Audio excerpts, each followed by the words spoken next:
For the first time in 2 decades, countries around the world agreed in principle this weekend to reduce their rate of greenhouse gas emissions. The accord reached in Peru breaks a long impasse and lays the groundwork for a crucial meeting next year. But nations have until next spring to spell out specific plans, and very few ground rules have been set. Back in Peru, the conference wrapped up, but there's now anger over what happened to an historic site in that host country, leaving potentially permanent damage. Jeffrey Brown was in Peru and just returned with this report. A giant picture called a geoglyph of a hummingbird, etched in stone and sand by ancient Peruvian peoples. It's a small part of the vast complex called the Nazca Lines, a World Heritage Site that's entranced and mystified people into our own time. But according to Peruvian officials, this footage, shot by a drone and provided to the PBS NewsHour, shows something more. Evidence of extensive damage to the site that could now become used in a legal action.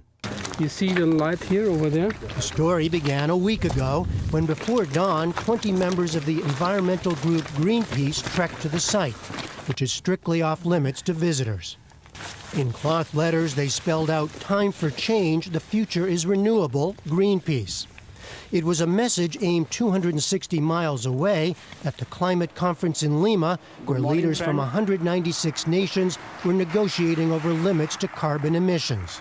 From here, from the Nazca Lines, we're sending a strong message to political leaders, and with this we expect that they take action urgently to avoid the worst impacts of climate change. It was bold, brash, and public. Greenpeace shot and released its own video of the action, the kind of big statement the group has been known for in the past.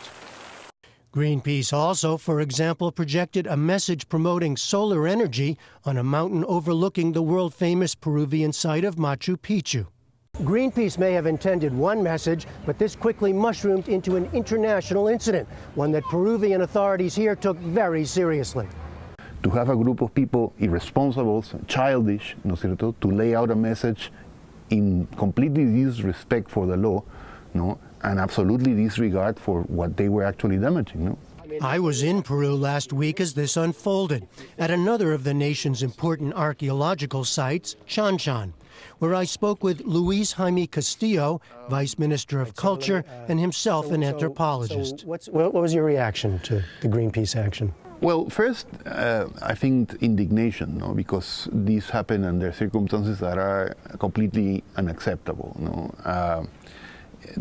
Then a little bit of sadness, because Peru has really prepared for the COP, for this World Summit on the climate change summit. Castillo told us that a delegation from Greenpeace had come to him with an apology, but it wasn't enough. But to tell you the truth, I don't care for that. I mean, I care for basically one point. These things were damaged. They have to be returned to their original status. Some people will have to face, criminal charges, because that is unavoidable, and the process has already started. The Nazca Lines have long been a source of wonder, but there remains much uncertainty about their origins and meanings. They consist of hundreds of pictures and are thought to have been created over a long period from 500 BC to 500 AD. Seen best from above, they at one point famously inspired a theory of extraterrestrial origin, but scholars believe they may have had a ceremonial or religious function. They were drawn, in a sense, by removing a thin patina of dark rocks covering light sand. This is one of the driest regions in the world. The lack of water and winds help preserve the lines for centuries, but they're still quite fragile.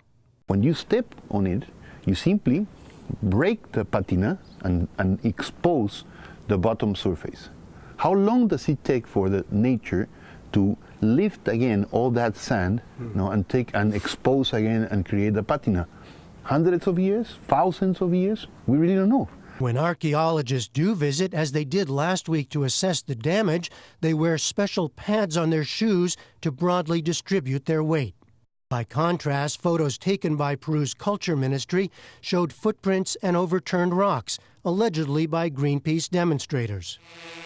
And the drone footage captures what the ministry says is other damage, the outline of what appears to be the letter C from the Greenpeace message. These horizontal lines that show where the message was laid out and in large paths where the activists walk in and out of the site. I apologize personally to the people of Peru and all those around the world who were offended by our actions. This is not who we are. After arriving in Lima over the weekend to meet with Peruvian officials today, Greenpeace head Kumi Naidu issued a video apology, acknowledging the public relations fallout for his organization. We must now commit our full attention to making amends. I am committed to explore all options to the best of our ability for repairing any damage.